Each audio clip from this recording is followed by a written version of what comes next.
Hello everyone, welcome to module 15. This is probably the most important module as well in a course is concerned because this is on quality improvement initiative in neonatal nursing.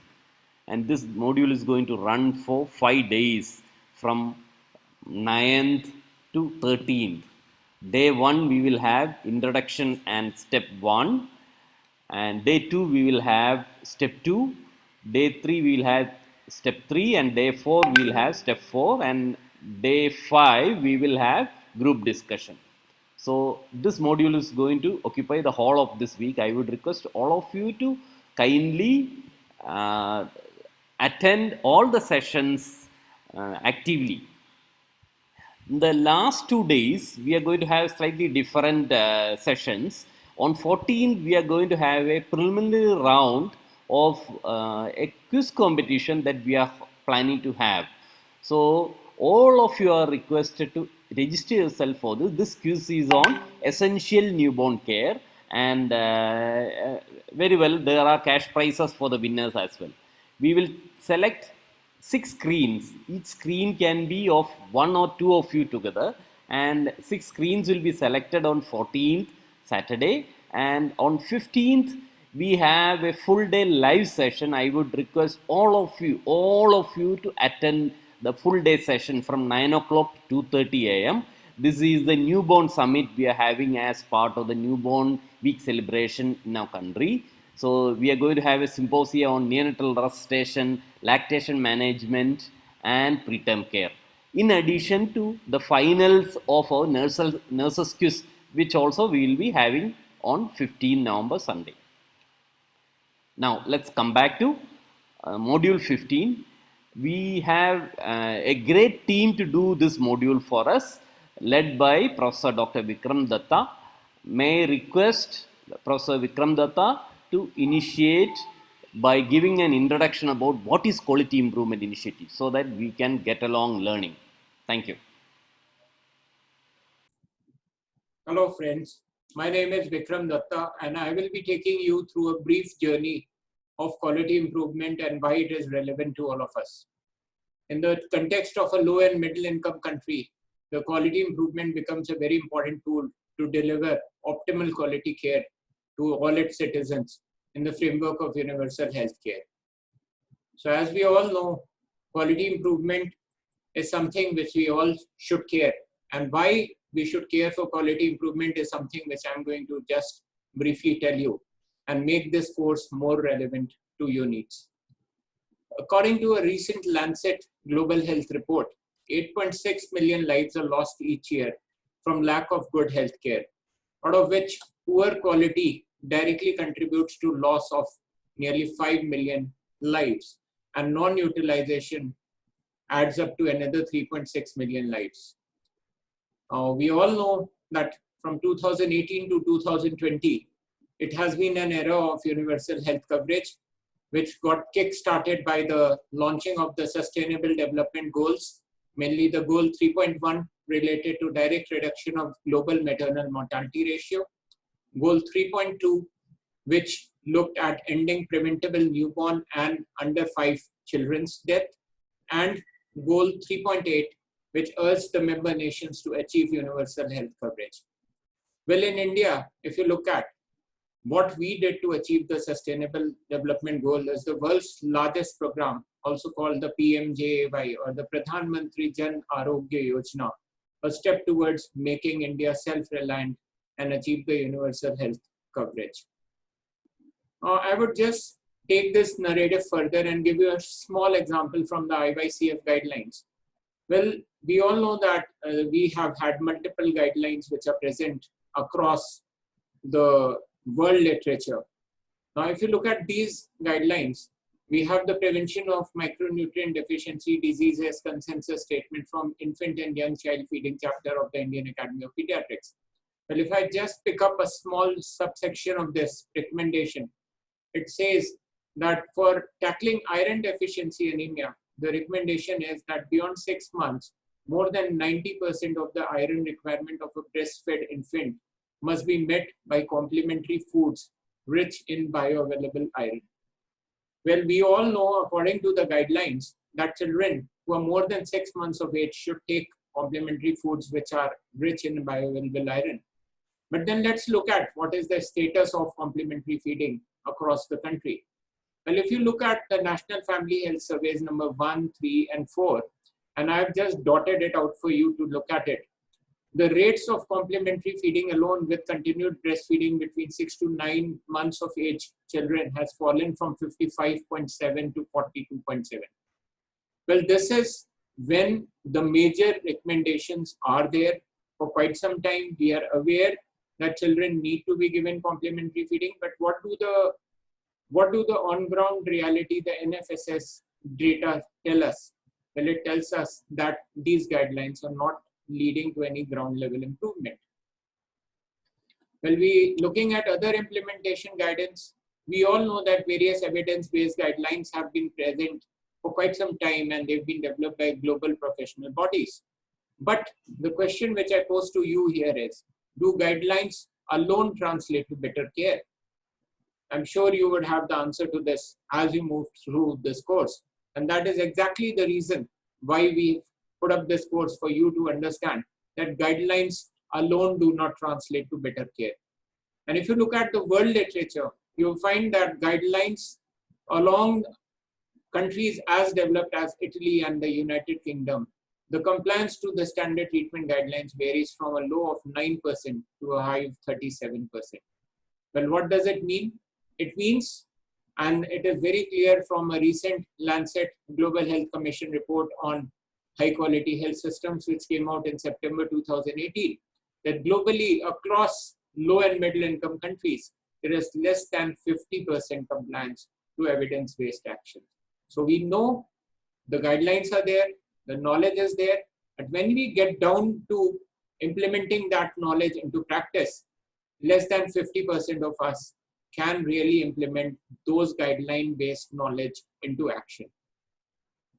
So that brings us to the next question, and the answer is depicted on the screen, that guidelines cannot be equated to better care. We make n number of guidelines, guidelines upon guidelines, but the ground level reality is it will not lead to better care. So what will lead to better care is the next question which poses all of us. Across global scenario, you will look at, there are not only issues of quality, but also issues of equity and dignity. Here you can see a mother who just freshly delivered. This is a photograph from a medical school. You can see this mother is looking at her baby, and you can see from the face of this mother, is there an element of quality which is visible here in this setting? Or is there an element of equity and dignity which is visible here in these settings? Well, these are just representative photographs. Similar photographs can be obtained from any healthcare settings across any LMIC country. And it means that the issues of quality, equity, and dignity are universally there, and they need a lot of improvement as far as quality, equity, and dignity is concerned. Now, there are some common bottlenecks which teams come across, or they enumerate when you ask them why they are not delivering high quality care. Well, there are 4 major domains, and I thank my friends from the Better Birth Trial for this, and this is adapted from the Better Birth Trial report. The major 4 domains are the domains of opportunities, the domains of ability, the domains of motivation, and the domains of supplies. Well, we all know that if you ask a question to a healthcare team and you ask an administrator, which out of these 4 do you feel is deficient in your team and is preventing your team from developing and delivering high quality care, they would always come up with motivation. They'll say that motivation is lacking, and that's the reason the teams don't want to work. They are unwilling to act without the presence or ability or opportunity or barrier. Well, that is what is the perceived bottleneck. Few others would say that the supplies are not there, the essential manpower is not there, the equipment is not there. And some would say that they just don't have the skills, or that there is a deficiency in the knowledge. But very few would say that it is the inhibitory environment or the contextual factors which are responsible for a lack of motivation, a decrease in their abilities, or a breakdown of the supply chain. So, well, most commonly people would say and blame the absence of motivation or the absence of ability. But in true health systems, as has been brought out in the Bitterbird trial, it's the enabling environment and the presence of supplies, I think, which is very, very important. Well, it is for you to see in your health system which out of these four is a bottleneck in delivering, which is preventing your teams from delivering high quality care. Now, to prevent the teams from deliver high quality care, we feel that the health workers are not performing optimally. Well, how do we make the health workers perform optimally is the next question. Well, if I look at the scientific literature, the best evidence comes from a recent Lancet report in 2018. It's a systematic review of interventions to improve health worker performance. And if you look at it, the various strategies, the commonest strategy which we use to improve health worker performance is we give them some printed guidelines. And look at the effect size of the printed guidelines, just 1.4%. Means more than 98% of the people who get the guidelines are not going to have any effect of that. The next is the technology-based strategies. You give them an app, you give them something on the WhatsApp, they're not going to read it. 99% are not going to read it. You give them financial incentives, only effect size 1.2%. You call them for a training, nearly 90% are not going to have any effect. You call them and supervise them on the training, 18% effect size means 82% no effect. So what is the answer? How do you improve the health worker performance is the main challenge. And according to this systematic review, the largest effect size is quality improvement plus clinical training, which has an effect size of 56%. And that is what puts the context in place. And that is the reason you are here to learn more about quality improvement, because that has got the largest effect size on improving health worker performance. And we all know that if we have optimal and good health worker performance, we can make our systems more efficient and deliver high quality care. So that brings me to another question. Often in our zeal to roll out quality of care, we feel that by increasing the number of health facilities or by providing increase in the number of doctors or nurses, we are providing high quality care. So let's look at an example from India. You all know that the national institutional delivery rate of India is close to 80%. Well, in urban areas, it's close to 90%. And in rural areas, it's close to 75%. But let's look at, does this high coverage area translate into good number of antenatal care visits, 4 or more visits? Nearly 50% of the people are not getting antenatal care. Early initiation of breastfeeding, it's a global phenomenon. It's only present in less than 50% of our mothers who are delivering, they are initiating early initiation of breastfeeding. Postnatal visit of the baby, 1/3 of the babies are getting postnatal visits. Postnatal care of mothers, near less than 40%. National emergency obstetric care availability, less than 40%. Well, what does it mean? It just means that by increasing the coverage to 80 to 90%, you cannot guarantee a high quality care as monitored by outcome or process indicators. And this is the data taken from Quality of Care Network and the data specific for India. Well, I think by now you must be very, very clear that just by increasing the number of facilities which are ill-equipped in terms of motivation, enabling environment, skills, and supplies, we will never be able to give high quality care. Now, that brings me to the next mantra. The next mantra is that if you increase your utilization to 100% with a zero quality, the health outcome is going to be, it's going to be zero. So 100 into 0 is 0. On the other hand, if you have a high quality health system, that's nearly 100. So 100 into 100 is going to be a very good optimal healthcare quality.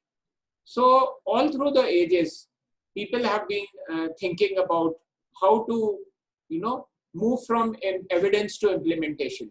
And most of the common approaches with the health system takes in these situations, like the previous systematic review, which I just showed you, is do the trainings, develop the guidelines, monitor them, give them some incentives or some disincentives. And what we call this in QI parlance is, it's just like a tinkering of the guitar. It's going to transiently work, and because it has a very little effect size, like you saw in the systematic review, it's not going to work.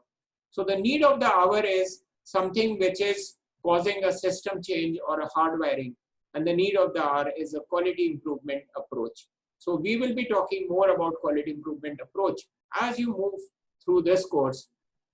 So the mantra for you is to bridge the course, bridge the gap. So we all know that as we progress ahead in our career, our knowledge increases.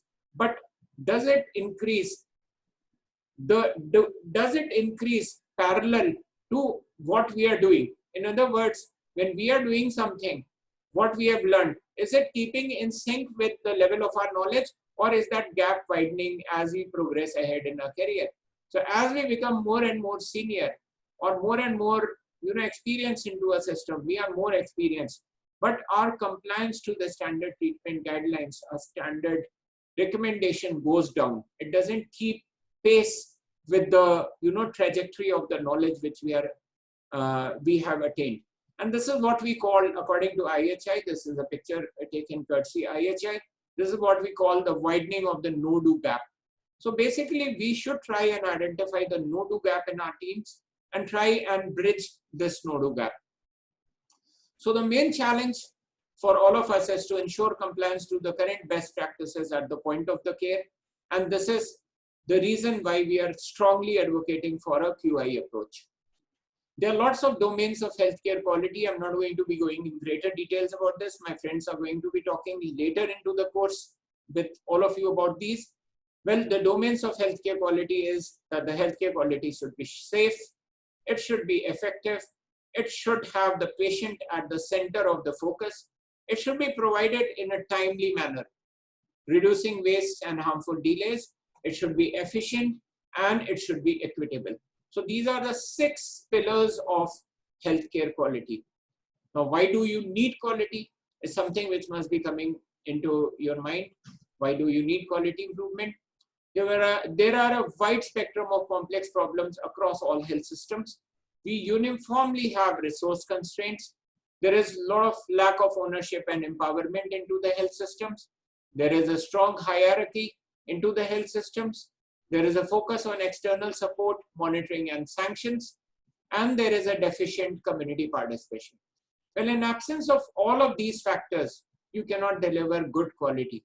And this is where the quality improvement comes into place. Now, how does quality improvement help you? Well, if you take this course, you learn the basics of point of care quality improvement, and it's going to make you more efficient. It's going to optimize your work schedule, give you more time. It's going to save you resources and money. It's going to prevent wastages. Thereby, it is going to increase your efficiency. It's going to help in taking you closer to quality certifications. If that is what you desire, the certificates on the back side of my wall, some of them help you in fostering translational research and help you in improving your problem-solving skills and team dynamics. Well, if you look at in a low and middle income country, the causes of adverse effects in healthcare, there are 3 major causes of adverse effects in healthcare. The first major cause is failure due to unsafe clinical practice. The second is unsafe processes. And the third is poor systems and processes within an organizational culture. Well, if you see here, the commonality is poor systems and processes, a culture of blame, non-effective regulation, poor training and education, lack of organizational knowledge transfer, and learning from past adverse events. Well, this is something which quality improvement is going to fix. It's going to fix the poor systems, the processes which need to be fixed within an organizational culture, and bring together a culture which is more positive and looks towards quality improvement as a sign of problem solving and not as a sign of finger pointing within the existing resources. Well, that is what we are here to learn today. There are lots of challenges to quality and patient safety in low and middle income countries. We all know that we have challenges of understaffing, overcrowding, lack of healthcare commodities, shortage of basic equipments, poor hygiene sanitation, weak safety and quality culture, flawed processes of care, and disinterested leadership teams. Well, you may get overwhelmed by this long list. Well, this is the reality. This is the scenario where most of us work day in and day out. Now we have two options. The first option is either we just get overwhelmed by this long list and think that maybe one day a miracle will happen and all of these things will get fixed on their own. Or the second option before us is that we get up, learn a new methodology, use this, empower our teams, and try and fix these problems within the existing resources. Well, the choice is yours. And if you made the second choice, you made a right decision of coming to this course. And this is the Point of Care Quality Improvement online course. So I will share very quickly few QI stories from my setup and my network where we achieved phenomenal success in terms of using quality improvement in public health settings and achieved success in terms of saving lives, improving the processes of cares and outcomes of care. Well, this is the data from my hospital. If you look at the data, we had very high rates of moderate hypothermia in my neonatal ICU. And you see this was also associated with high rates of late onset sepsis, high rates of death, and high rates of late onset sepsis per 1,000 patient days. And when we used a quality improvement approach, that led to a nearly 90% reduction in the moderate hypothermia rates, nearly 40% reduction in death per 1,000 patient days, and nearly 71% reduction in the sepsis rates per 1,000 patient days. We did not procure any additional equipment, we did not procure any additional staff, or we did not hire any additional staff. All we did was simple process re-engineering using the point of care quality improvement approach. And I'm happy to share with you, this is data till 2018, this is 2020. Till 2020, the improvement is being sustained in my neonatal ICU using the same quality improvement methodology, fixing the hypothermia and increasing the normothermia rate. When we used the life-saving tool, we found that this single intervention in a single setup led to saving of the lives of 84 additional newborns in one hospital with one intervention. Just think about it. If such a small intervention of just fixing the hypothermia using quality improvement approach in one hospital can save 84 additional lives, bring down the neonatal mortality rate by 38%. What if the whole state or the whole country or whole regions pick up this quality improvement approach? We can very clearly shave down the neonatal mortality rates of our country.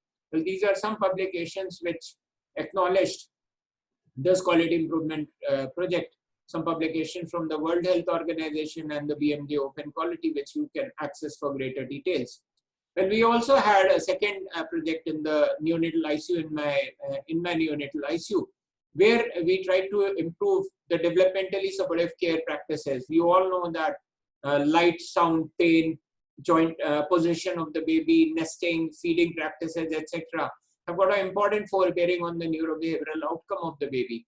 Well, we try to improve the quality, use the quality improvement methodology to reduce the light and sound in neonatal ICU in our neonatal ICU in New Delhi.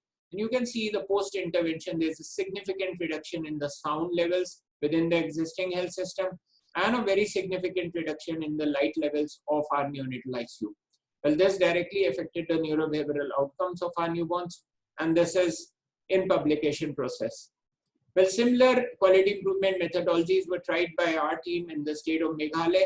This is just an illustrative example which shows that it improved the rates of kangaroo mother care, early initiation of breastfeeding, skin-to-skin contact, etc. And these are all published literature. These are simple quality improvement methodologies which have an important forbearing on improving processes of care and outcomes of care. Well, you must be really inquisitive by now that what is this quality improvement which can bring about such a miraculous improvement in the processes of cares and outcomes of care. Well, that is what, it's a simple 4-step approach which we call the point of care quality improvement approach. And we are going to be demystifying it further as you move in this quality improvement online course, the point of care quality improvement course. It has 4 steps. The step 1 consists of identifying the problem, forming a team, writing an aim statement. Step 2 consists of analyzing and measuring the quality of care. Step 3 consists of developing and testing changes, and step 4 consists of sustaining improvements. Well, with this, I'm not letting the cat out of the bag, and my friends are going to be doing a remarkable job after I finish. And as you move ahead in this self-paced course and take the exercises and write down your projects, it's going to be a fascinating journey. Well, the key messages which I want to give to the improvement teams who are listening to this is that quality improvement makes your clinical and day-to-day work more safe, effective, efficient, patient-centered, and equitable.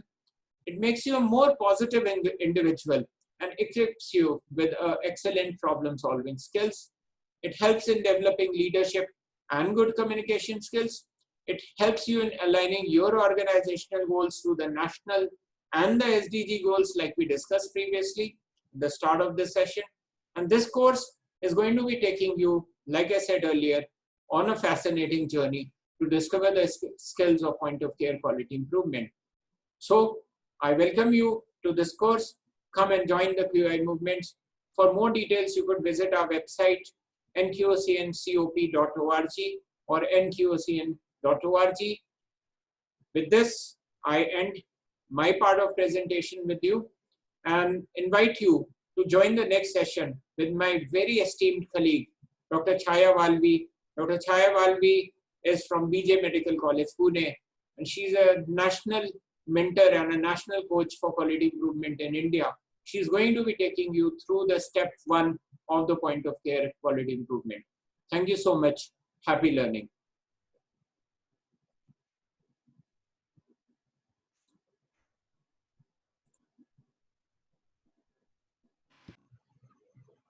Warm greetings everyone from Nationwide Quality of Care Network India. I'm Dr. Chaya Valvi. Let's begin a happy learning in the exciting journey of quality improvement.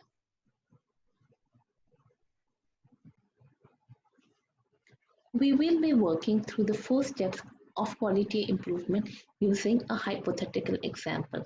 The 4 steps of quality improvement are identifying a problem, forming a team, and writing an aim statement. Step 2 is analyzing the problem and measuring quality of care. Step 3, developing and testing changes. Step 4 is sustaining improvement. We will be working on step 1, which is identifying a problem, forming a team, and writing an aim statement in this session. The learning objectives in this session are how to review data to identify problems, how to prioritize which problems to work on, how to form a team to work on that problem, and how to write a clear aim statement. Now, whenever you identify a problem to solve, use a local data from your workplace. Example, your admission registers, infection control data, mortality data. So this will help you to identify many problems related to quality of care. Since quality improvement is a new skill for many people, it is important to think of the first improvement project as an opportunity for learning. Thus, the new teams should work on quality improvement problems which are easy to solve by themselves, and they should be crucial for good outcome of the patient. They should not need any additional resources, and they should have a fast turnaround time so we can get the results quickly, and it is motivating for the team also. We should leave the more complex and the long-term projects like decreasing maternal mortality, hemorrhagic disease of the newborn for later when you have built skills stronger in using quality improvement methods. Once the problems are identified, apply them on a prioritization matrix which consists of 4 points with a score of 1 which is lowest and a score of 5 which is highest, which is favoring the care and outcome of a good quality care in the health sector. So the first point is important to patient outcome. How important is each aspect of care for better patient outcome? 1 is not important and 5 is vitally important to the patient. Second point is affordable in terms of time and resources. How easy do you think it will be to fix this problem? 1 is not affordable, it will take a lot of time and resources. And 5 is easily affordable. The third point is easy to measure. So, how easy will it be to measure the problem you are trying to fix? One is very difficult, and five, it is very easy. And the fourth point is whether it is under the control of the team member. Will people in the unit be able to fix this problem by themselves? One is not at all under the control of the team members, and five is entirely under the control of the team members. So once we have picked a quality improvement problem to solve, we need to pick a team of people who can work on this together. So look for people who are enthusiastic. Try to get members who want to work on this aim and have ideas of how to reach to it. Look for volunteers who are interested in making changes and are self-motivated. The team members should be involved. Make sure most of the team are doing the hands-on work that needs to change. People do not like to be told to be changed, but they like changing and improving themselves. Having more workers rather than managers will make it easy to change the practice. Look out for people who are influential, the team members who are able to involve and influence other team members. We should have a diverse range of people in our team. That means they should be jointly working together. They can be from the level of administrators to cleaners and also from all involved departments depending on the problems. And once we have identified the team members, we need to assign them roles. So we need a leader who will lead the meeting, direct activities to achieve the goal and represent the team. We will need a recorder who will record the meeting of the notes and a communicator who communicates and licenses among the team members. So why is this teamwork important for improvement? Remember, healthcare is delivered by a range of people. Healthcare workers who will have to change how they work should be in the team. Involving different cadres will lead to a wider range of ideas of how to fix the problem, thus increasing the chances of success. Involving people in the process of change early reduces resistance to change. This is a very important point. People do not like to be changed by others, but are willing to change when they decide to change. So, accomplishing things together leads to increased team spirit and confidence to address bigger problems subsequently. There is no ideal size of the team members. Team members can be between 6 to 9 members, but keeping too many or too few may be less effective and even harmful to the project.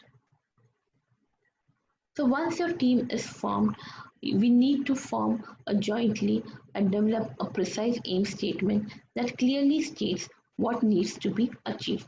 The characteristics of a good aim statement are: it should include what needs to be changed or achieved, be linked to a particular patient group, example newborns or mothers in labor, should be measurable and should include a clear achievable target or goal, example increase coverage from 20% to 80%, and it should include a timeline by when this goal will be achieved.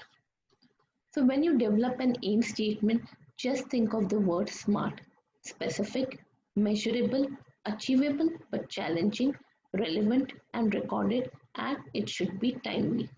Any aim you develop should be as per the SMART aim statement. Now let's take a few examples. The problem is all babies are not dried immediately after birth. So let's formulate a SMART aim statement. We will increase immediate drying at birth in 100% of live birth from current 60% within 4 weeks from 1st May to 1st June. So who are the patients here? Those are the newborns. What is the process? That is immediate drying. By how much? That is the amount of desired improvement, that is from 60% to 100%. By when? That is the time over which the improvement will occur, that is within 4 weeks, and we have the mention the specific date, that is from 1st May to 1st June. Let's take another example. The problem is babies are cold at 1 hour following birth. So we will reduce the percentage of newborns with low temperature, that is 36.5 degrees centigrade, from current 50% to less than 10% within 6 weeks from 15 July to 30th July. So who are the patient? Newborns. What is the outcome? Hypothermia, which is less than 36.5 degrees centigrade. How much that is the desired improvement, which is targeted is from baseline of 50% to less than 10%. By when? That is the time over which improvement will occur, that is within 6 weeks, and the dates mentioned are 15 June to 30th July. Let's take another example. You all can check out whether this is a good aim statement. To establish skin to skin contact after delivery in low risk mothers admitted in labor room. Do you all think this is a good aim statement? No, this is not a good aim statement. Reasons: first, it is not specific. It does not define what is meant by skin to skin contact. It is not measurable. It does not have a target, and it does not have a timeline. So, this is not a good aim statement. Let's modify it into a smart aim statement. So, to establish skin to skin contact immediately after delivery for at least 1 hour from 0% to 50% within 4 weeks, Jan 1st to February 1st for newborns of low risk mothers admitted in labor room. So, this is a good smart aim statement. Reason is it has a clear definition of what is meant by skin to skin contact. A target is there from 0 to 50%, and a timeline is within 4 weeks. So, these were few examples of a good smart aim statement. So, this completes our session of step 1. To revise, we have learned how to identify a problem to solve using local data and how to apply prioritization matrix, how to form a team, who are the team members and their role, and what are the smart characteristics of a good aim statement. Next is a case scenario. Thank you.